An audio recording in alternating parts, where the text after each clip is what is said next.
Ever wondered what it really costs to live like a billionaire? Not just the lifestyle, but the strategy behind it.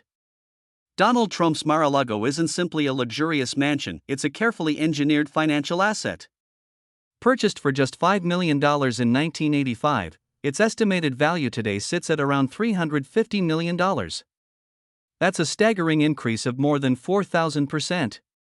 But this isn't just a story about real estate appreciation, it's a story about timing, branding, and turning a historic estate into a revenue-generating machine. To understand how this transformation happened, we need to go back to the beginning. Mar-a-Lago was originally built in 1927 for Marjorie Merriweather Post, one of the wealthiest women in America at the time. She envisioned it as a grand winter retreat, and no expense was spared. The estate cost $7 million to construct, an enormous sum for that era, equivalent to over $120 million today. Spread across 17 acres in Palm Beach, Florida, the property featured 126 rooms, intricate Mediterranean architecture, imported European materials, and ocean-to-lake views that made it truly one of a kind. It wasn't just a home, it was a symbol of extreme wealth and influence. After Post passed away in 1973, she bequeathed Mar-a-Lago to the U.S. government, hoping it could be used as a presidential retreat. However, that vision quickly ran into reality. The cost of maintaining such a massive and luxurious property proved overwhelming. Annual upkeep alone was estimated to be in the millions, and by the early 1980s, the government decided it simply wasn't worth it. The estate was returned to the Post Foundation, effectively putting it back on the market. That's where Donald Trump sought his opportunity. In the early 1980s, Trump was already making a name for himself in real estate, particularly in New York. When he set his sights on Mar-a-Lago, he initially offered $115 million, a bold move that was ultimately rejected.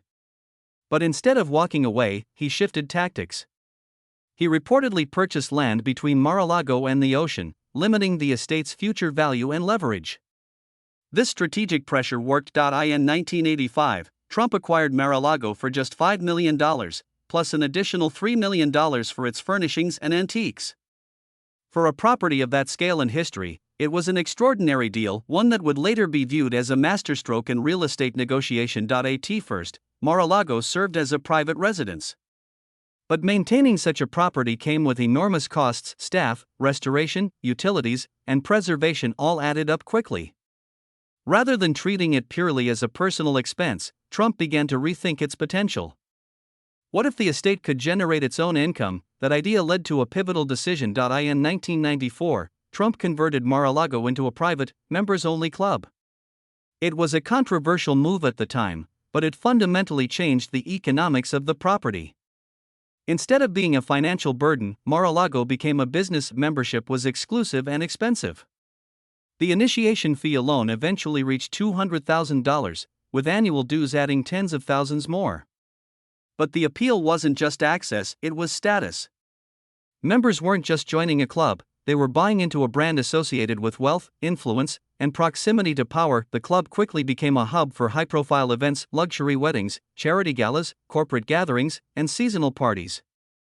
Each event generated substantial revenue, and the exclusivity only increased demand. Over time, Mar-a-Lago evolved into one of the most recognizable private clubs in the world. Financially, the results were significant. By 2016, Mar-a-Lago was generating nearly $30 million in annual revenue. Even in years when income fluctuated, it consistently brought in tens of millions. Membership fees increased over time, especially after Trump's political rise, further boosting its profitability. At the same time, the property itself continued to appreciate in value. Real estate in Palm Beach became increasingly desirable, and Mar-a-Lago's unique scale and history made it nearly impossible to replicate. By 2022, estimates placed its value at around $350 million, but revenue and appreciation were only part of the strategy. Trump also invested heavily in expanding and enhancing the estate. One of the most notable additions was a 20,000 square foot ballroom, reportedly decorated with $7 million worth of gold leaf. This wasn't just about luxury, it was about creating a venue capable of hosting large-scale, high-end events. He also added a beach club, upgraded facilities, and continuously refined the experience offered to members. Every improvement reinforced Mar-a-Lago's image as a premium destination. At the same time, branding played a critical role. Mar-a-Lago wasn't just marketed as a location, it was positioned as a symbol. Even small details reflected this shift. The estate's coat of arms was redesigned, replacing its original Latin motto with Trump's own name. The message was clear: this wasn't just a historic property anymore, it was part of a larger personal brand, and that brand extended far beyond real estate. When Trump entered politics and eventually became president, Mar-a-Lago took on an entirely new level of significance. It became more than a club or residence, it became a center of political activity. Often referred to as the Winter White House, the estate hosted world leaders, diplomats, and influential figures from around the globe. This added another layer of visibility and prestige, further elevating its status. High-profile guests and celebrities also became part of Mar-a-Lago's identity. From athletes to actors, the guest list reinforced the idea that this was a place where power and fame intersected. The exclusivity of the club, combined with its political relevance, made membership even more desirable. However, this visibility also came with scrutiny. During Trump's presidency, reports indicated that travel to Mar-a-Lago incurred significant costs to taxpayers, with estimates reaching around $60 million. Security, logistics, and accommodations all contributed to these expenses. While controversial, these visits also kept the estate constantly in the public eye, something that indirectly supported its brand value. Even after returning to the White House in 2025, Mar-a-Lago has remained central to Trump's identity and influence. It continues to operate as a private club, a business, and a symbol of his approach to wealth and branding. What makes Mar-a-Lago particularly fascinating isn't just its luxury or its price tag, it's the strategy behind it. Trump didn't simply buy an expensive property and hope it would increase in value. He actively transformed it into a multi-dimensional asset, part real estate investment, part business, part brand, and part political stage. This approach highlights a broader lesson in wealth building.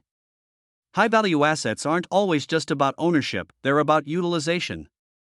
By turning Mar-a-Lago into a revenue-generating club, enhancing its exclusivity, and tying it to a powerful personal brand, Trump multiplied its value far beyond what traditional real estate appreciation alone could achieve. From a $5 million purchase to a $350 million empire, the journey of Mar-a-Lago is a case study in leveraging opportunity, timing the market, and thinking beyond conventional limits. It's not just a mansion in Florida, it's a blueprint for how real estate, branding, and influence can intersect to create something far more powerful than the sum of its parts. In the end, Mar-a-Lago represents more than wealth, it represents a mindset. A willingness to see potential where others see problems, to take calculated risks, and to turn even the most extravagant assets into engines of growth, and that might be the real secret behind living like a billionaire.